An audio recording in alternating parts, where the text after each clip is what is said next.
British Army unit, Brigade 77, will be taking on the enemy online, and they'll be using Facebook and Twitter to attack. The specialist force will focus on non-lethal forms of psychological warfare to fight the information age using social media. The new plan is to face the asymmetrical battlefields where tactics and strategies differ between enemies such as ISIS. Well, Brigade 77 is modeled on the Chindits commandos, who are known for brave missions behind enemy lines in Burma during the Second World War. Joining us in the now is Charles Shoebridge, security analyst and former UK Army officer in London. Charles, how necessary is this new brigade for the UK, and what's the significance of modeling it after the Chindits?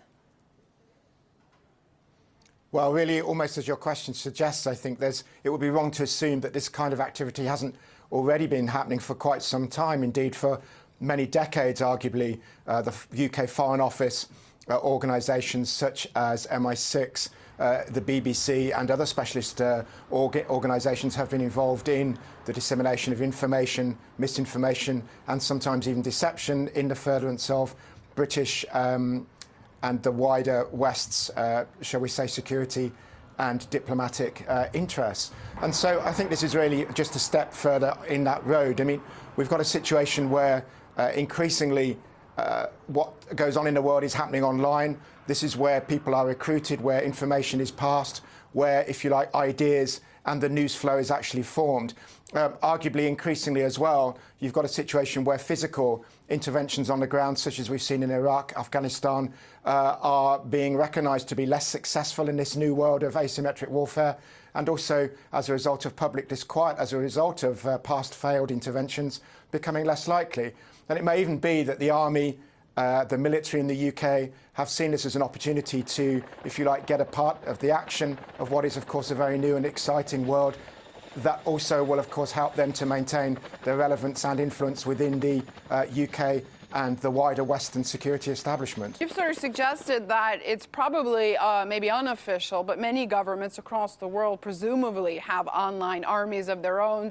Do you think that we'll see other countries sort of come out and officially announce these sorts of brigades? Yes, a brigade isn't the wrong word to use in this case. It's not just a term. I mean, there are 1,500 people supposedly assigned to this UK unit, which is a very large, if you like, deployment of resources. And yes, we can expect other countries, if they're not already doing so, and of course many countries around the world, Israel, the US, Russia presumably, and many other countries are already fighting, if you like, covert and more overt cyber wars online to influence the news agenda. I think there will be concern in the UK and elsewhere, though, at some of the activities or even the existence of these units. After all, the army, the military in the United Kingdom in a democracy are not meant to be political bodies. And it's perhaps therefore surprising and will cause concern to some that the military are involved in the management of information flow and the shaping and influencing of wider public perceptions. There's also, I think, a concern about what kind of oversight this might attract from parliamentary and other bodies. And also, of course, when you've got such a large reserve of people, such a load of resources put into this kind of activity, the temptation at some future point may surely arise to use this kind of capability not only against foreign state and non-state actors such as ISIS, but also perhaps domestically as well. And I think many will have concerns about that looking ahead. Charles, you mentioned ISIS, one certainly of no doubt the greatest threats to the West. The terror group manages thousands of accounts. It tries to generate viral content like creating catchy new internet memes to increase their reach, I suppose. They launch hashtag campaigns on Twitter. Their supporters post up to 40,000 tweets a day. How much does this play into the favor of the Islamic State? There's no doubt whatsoever that this is one of the main means of not just recruiting people to its cause, but also sustaining interest and then, if you like, a well of support in the countries from which actually its fighters have come to some degree and which are ISIS's main enemies now. And so it's a very useful propaganda tool. And of course, this is something that the West in its security and its diplomatic establishments wants to harness.